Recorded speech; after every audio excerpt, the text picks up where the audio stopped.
In the news this week, Ofsted has contradicted the government on plans to regulate non-school settings, the Christian Institute responds to a report on transsexual issues, and the New World watch list from Open Doors shows Christian persecution is rapidly increasing.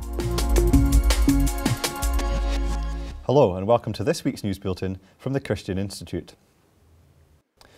The head of Ofsted has said Sunday schools will be caught by plans to regulate non-school settings, contradicting recent government statements.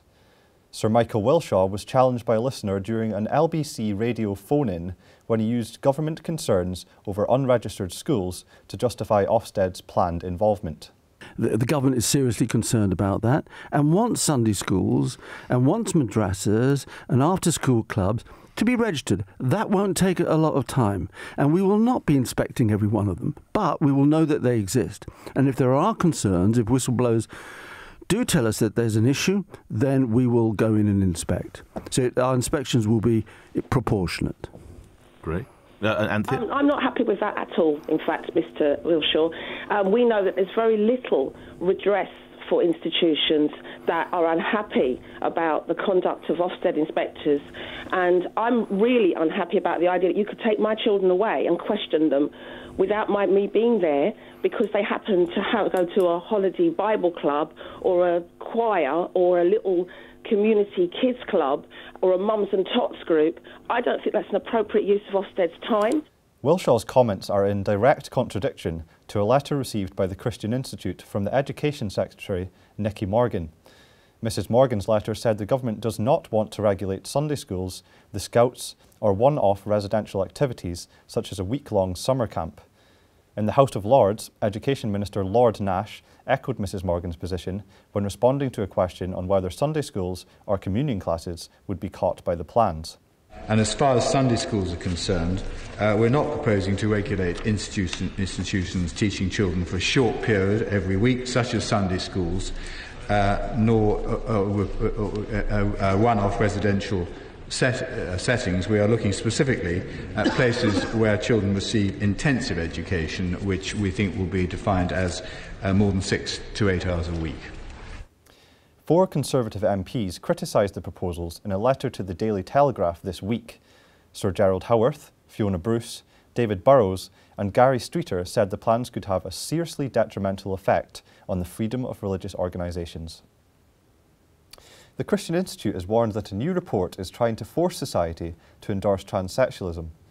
MPs on the Women and Equalities Committee have called for a move towards self-declaration of gender and for 16 and 17-year-olds to be allowed to apply for gender recognition.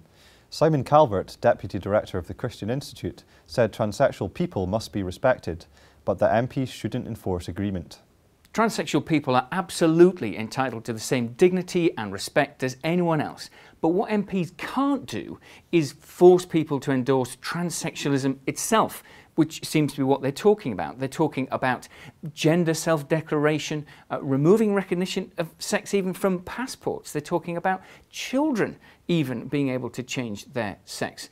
It's a brave new world they're talking about, and I think it's a brave new world that most of us don't want to live in. For Simon's full comment on this issue, go to our website christian.org.uk.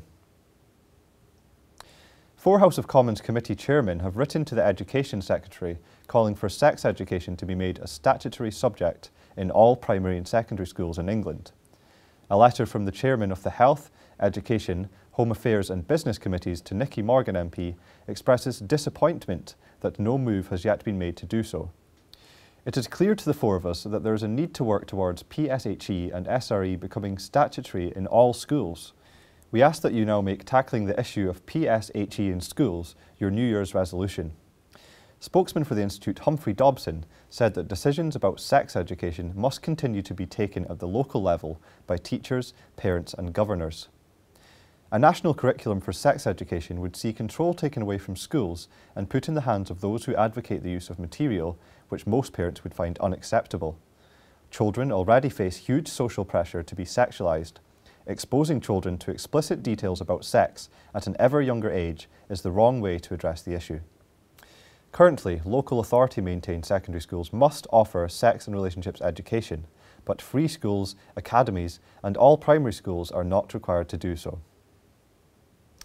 And finally, a new watch list released this week has revealed that persecution of Christians abroad is rapidly increasing. Christian charity Open Doors compiled the list using a point system to rank countries. The worst country for Christian persecution is still North Korea.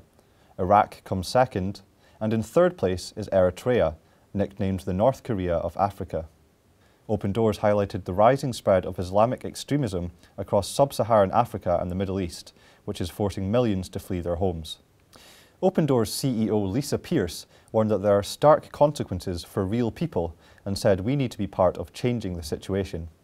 As a key voice within the international community and a generous provider of aid to a number of the countries in the 2016 World Watch List, I urge our government to do everything possible within their spheres of influence to affect what happens next. Well, that's all for this week. For more information and regular updates on all of our stories, plus much more, visit our website at christian.org.uk. Until next time, goodbye.